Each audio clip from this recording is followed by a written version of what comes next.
প্রবাসে ছিলেন, প্রবাস থেকে দেশে ফিরে এসে মেম্বার প্রার্থী নির্বাচন করছেন। নিজে হয়রানি হয়েছেন, তাই মেম্বার নির্বাচন করছেন। লক্ষ্মীপুরের দালালবাজার ইউনিয়নের ৩ নং ওয়ার্ডের মেম্বার পদপ্রার্থী আনোয়ার হোসেন পরান। উদ্দেশ্য জনসেবা, এক কথায়। আপনি নির্বাচনের ব্যাপারে কতটুকু আশাবাদী? ইনশাআল্লাহ আমি শতভাগ আশাবাদী। নির্বাচন হওয়ার পর আপনার প্রথম পদক্ষেপ কি?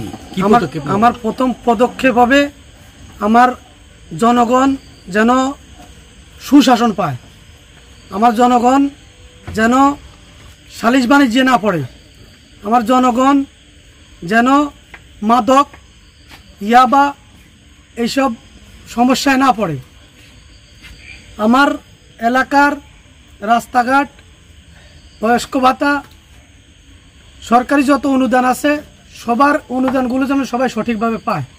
28 এপ্রিল যে নির্বাচন অনুষ্ঠিত হবে সেই নির্বাচনকে কেন্দ্র করে জনগণকে কি বলতে চান আপনার ভোটারকে?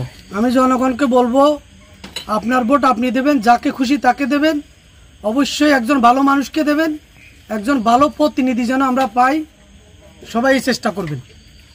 কি বলবেন? আমি এই সব জিনিসগুলারে বদলানোর জন্যই আসছি। আমি প্রবাসী মানুষ, আমি প্রবাস থেকে আসছি, কারণ আমি এগুলার ভুক্তভোগী, আমি একজন সাধারণ জনগণ। আমি চাই আমার এলাকার জনগণ যেন এই দুর্ভোগ থেকে মুক্তি পায়, এই দুর্ভোগ যেন না থাকে আমার এলাকায়। অনুভূতিটা আমাদের কাছে খুবই আনন্দময়। আমরা সবাই আমাদের মূল্যবান ভোট জিনিসটা আমরা প্রয়োগ করতে পারবো ইনশাআল্লাহ, 100% আশাবাদী।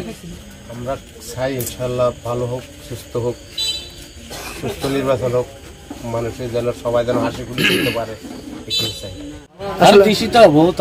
আসলে আপনার অনুভূতিটা কেমন একটু যদি বলতেন? অনুভূতিটা এখনকার যে পরিস্থিতি, জি জি জি, ভালোই দেখি ইনশাআল্লাহ। ভালো।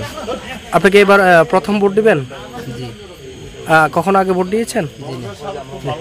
জি, অবশ্যই তো আছে, থাকার তো কথা। কারণ যেটা আমাদের বাড়িতে দুজন প্রার্থী দাঁড়াইছে, আমাদের বাড়িতে দুজন প্রার্থী, আনোয়ার হোসেন পরান নাম একজন আছে, আর আমাদের আরেকজন আছে আবুল কাশিম কাকা আর কি।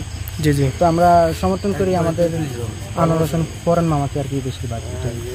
আপনি কি এবার কি প্রথম নতুন ভোটার? আমি এইবারই প্রথম ভোটার।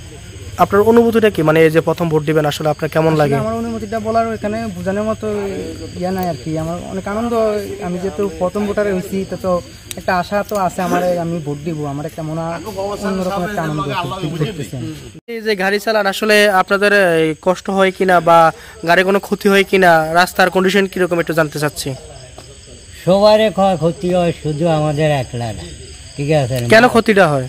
কেন ক্ষতি হয়? রাস্তাঘাটের উদ্ধান হইলে না সবকিছু জনগণেরও শান্তি। আমার তাহলে আপনারা আসলে কি চাচ্ছেন? আপনারা আমরা চাই দেখুন আল্লাহ রহমত যার উপরে, যার একটা মায়া মমতা পরে সে ব্যক্তি আইয়ক, আইলে কোনো গ্রাম অঞ্চলের ভিতরে উন্নয়নের কাজকর্ম করি। যে আপনি কত নম্বর ওয়ার্ডের ভোটার?